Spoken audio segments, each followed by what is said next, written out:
Hi, my name is Courtney Seitz, and today I'm going to be covering some strategies for implementing content area instruction into the classroom. So, some strategies for modifying a textbook and instructional materials for an English language learner could include some strategies such as outlining text or providing graphic organizers for the students, as well as simplifying the text. And one that I think is really beneficial to the students is reading aloud to them and pausing to paraphrase and summarize for them so that they can really grasp that concept. So something that I really took away from this section and this topic was that caution really needs to be taken to ensure that the students are really grasping the exercises and they're actually useful and not forced, as well as we have to keep in mind that English language learners may get embarrassed, so we need to plan and strategize how we apply these tools and how we implement them, because we don't want to send the message to these students that they're less capable than other students. So we really need to just take caution to how we implement different strategies in the classroom. My favorite topic, I guess, is thematic teaching and lesson planning. So I think this is a really cool way to cover content area instruction. And the number one complaint among classroom teachers is that there is not enough time to teach everything, and that's from the right textbook. And a solution to this problem is thematic teaching.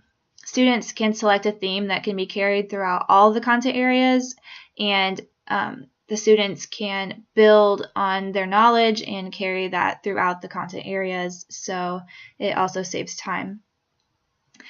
For example, an example of thematic teaching would be choosing a theme such as butterflies or ocean life. So if we chose butterflies, this could be used in reading and literature. It could be used in math, science, art, even history. So you can be really creative with it, and there are countless topics that you can use. You could even use this in PE. So there's so many different ways to use that. And I actually came across a cool website that is from MSU, and it gave some thematic teaching advantages and disadvantages, and some good advantages that I found were that it helps students make connections, and whether that's from the real world or to other classrooms or other students or other cultures, I think that's a really cool way that this really helps them. So another advantage would be that it creates a really cool classroom culture and helps students to utilize collaborative and cooperative learning, and it really gives them a topic choice and makes it more student-centered rather than teacher-student centered, so they have really a lot more say in what they're learning about if the teacher does allow them to pick their topics.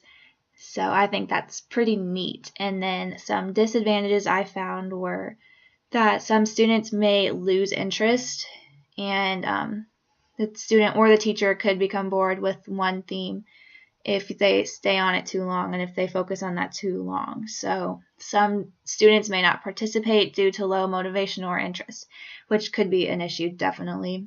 And then content issues include students, if they miss a day of school, they're going to fall behind in the theme or in the lesson in the content area. So that's something to think about as well. So those are a few advantages and disadvantages of it.